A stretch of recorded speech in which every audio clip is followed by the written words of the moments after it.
America এখন ইরানের প্রশংসায় পঞ্চমুখ। ডোনাল্ড ট্রাম্প আয়াতুল্লাহ খোমেনির প্রশংসায় পঞ্চমুখ। এই প্রথম আমেরিকার কোনো প্রেসিডেন্ট বা ডোনাল্ড ট্রাম্প, বিশেষ করে ডোনাল্ড ট্রাম্প এই প্রথম ইরান সরকারের প্রশংসা করলেন। ইরান সরকার আন্দোলনরত নেতাকর্মীদের ফাঁসি কার্যকর স্থগিত করায় ডোনাল্ড ট্রাম্প তাদেরকে প্রশংসা করেছেন। আসলেই কি তাই? আসলেই তাই নয়, কারণ বর্তমানে এখন মধ্যপ্রাচ্যের সুপার পাওয়ার হয়ে গিয়েছে ইরান। যেই ইরানকে আমেরিকা গত কয়েকদিন এই পরিমাণ চাপে রেখেছিল, এই আক্রমণ করতেছি, এখন করব, সন্ধ্যায় করব, রাতে করব, বিভিন্নভাবে তাদেরকে আক্রমণের সকল প্রস্তুতি সম্পন্ন করেছিল।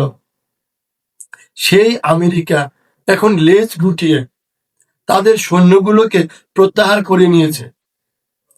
কারণ আমেরিকা চিন্তা করতে পারেনি এই পৃথিবীতে আমেরিকা এই বিশ্বের মাঝখানে বিগত কিছুদিন এই ডোনাল্ড ট্রাম্প এমন কিছু কার্যক্রম করেছে যার কারণে সে নিজেকে একদম অপরাজেয় ভেবেছিল। সে ভেবেছিল যে না, আমি যা বলবো তাই হবে এই পৃথিবীতে। আমি চাইলে ভেনেজুয়েলার প্রেসিডেন্টকে আমি সাথে সাথে তুলে নিয়ে আসতে পারি, আমি চাইলে যে কোনো দেশে আক্রমণ করতে পারি, আমি যা খুশি তাই করতে পারি। কিন্তু এইবারের পরিস্থিতিটা একদম ট্রাম্পের জন্য একদম একদম অলৌকিক হয়ে গেছে, যে ট্রাম্প চিন্তাও করতে পারেনি যে ইরানের পক্ষে মধ্যপ্রাচ্যের দেশগুলো এইভাবে, বিশেষ করে সৌদি আরবকে অবশ্যই ধন্যবাদ দেওয়া দরকার। কারণ সৌদি আরব প্রকাশ্যে আমেরিকার বিরুদ্ধে অবস্থান নিয়ে ইরানের পক্ষ নিয়েছে এবং স্পষ্ট ভাষায় ঘোষণা দিয়েছিল যে সৌদি আরবের মাটি এবং আকাশপথ আমেরিকাকে ব্যবহার করতে দেওয়া হবে না। যার কারণে আমেরিকা চিন্তায় পড়ে গিয়েছিল এবং সে পিছু হতে বাধ্য হয়েছিল। সেই ক্ষেত্রে সৌদি আরবের দেখা দেখি মধ্যপ্রাচ্যের অন্য দেশগুলো আমেরিকাকে নিষেধ করেছিল ইরান আক্রমণ করতে। কারণ মধ্যপ্রাচ্যে এখন সৌদি আরব বা মধ্যপ্রাচ্যের দেশগুলো বুঝতে পারছে যে এই পৃথিবীতে একমাত্র ইরান সেই রাষ্ট্র যারা আমেরিকার বিরুদ্ধে প্রকাশ্যে কথা বলতে পারে এবং আমেরিকাকে চ্যালেঞ্জ জানাতে পারে, সেটা হলো আয়াতুল্লাহ খোমেনি। কাজেই এই ইরানকে যদি এখন আমেরিকা ধ্বংস করে দিতে পারে বা আক্রমণ করে তাদের সরকারকে পতন ঘটাতে পারে, তাহলে কিন্তু যদি একটি পুতুল সরকার নিতে পারে, যেরকম ইরানের একজন জাতীয় মির্জাফর আছে, সেটা হলো রেজা পাহলভি।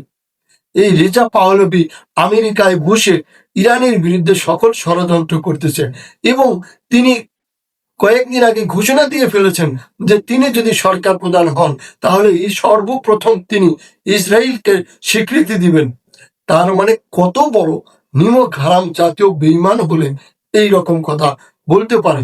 এবং একটি জিনিস কিন্তু ইরান সরকারের জন্য ভালো হয়েছে, বিগত কয়েকদিনে এই রেজা পাহলভি যেসব স্টেটমেন্ট দিয়েছে, যেই সব উল্টাপাল্টা কথা বলেছে, এইটা ইরানের জনগণ কিন্তু বুঝতে পেরেছে যে এটা আসলে ইরানের জনগণ কিন্তু চায় না যে তারা মধ্যপ্রাচ্যের মতো, বিশেষ করে আমেরিকার যে ঘাঁটিগুলো রয়েছে, দেখেন মধ্যপ্রাচ্যের প্রায় সব দেশেই আমেরিকা কিন্তু আক্রমণ করেছে।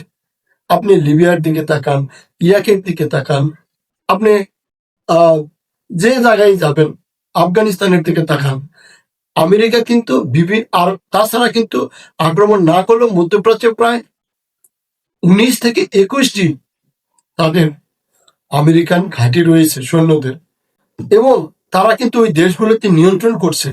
এবং তারা কিন্তু বুঝতে পারছে ইরানের জনগণ যে যদি আমরা এই আয়াতুল্লাহ খোমেনিকে সহযোগিতা না করি, এই দেশের সরকারের পক্ষে না থাকি, তাহলে এই দেশটাও লিবিয়ার মতো কোনো দেশ হয়ে যাবে। তখন কিন্তু যত আন্দোলনকারীরা ছিল তাদের মধ্যেও কিন্তু বিভিন্ন গ্রুপ তৈরি হয়ে যায় এবং তারা ছত্রভঙ্গ হয়ে যায়।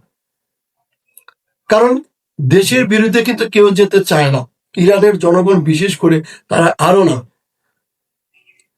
তো আমেরিকার জন্য সবচেয়ে বড় একটি শিক্ষা, সেটা হলো এই ইরান আক্রমণ করতে যাওয়া, যে যুদ্ধ শুরু করার আগেই তাকে পরাজিত হতে হয়েছে। আর ইরান ঐতিহাসিকভাবে সে যুদ্ধ না করেই যে ক্রেডিট অর্জন করলো এই বিশ্বের কাছে, সেটা কিন্তু আর কোনো দেশের নাই।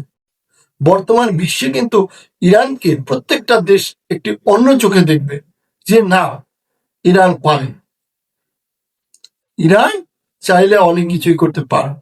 ইরান আমেরিকা সম্পর্কে বিভিন্ন ধরনের খবর জানতে বা আন্তর্জাতিক বিভিন্ন বিষয়ে বিশ্লেষণ জানতে আমাদের ভিডিওতে একটি লাইক দিয়ে চ্যানেলটি সাবস্ক্রাইব করে দিন। আপনাদের সাথে আবারও দেখা হবে নতুন কোনো ভিডিও নিয়ে। সে পর্যন্ত আপনারা সবাই ভালো থাকবেন। ধন্যবাদ।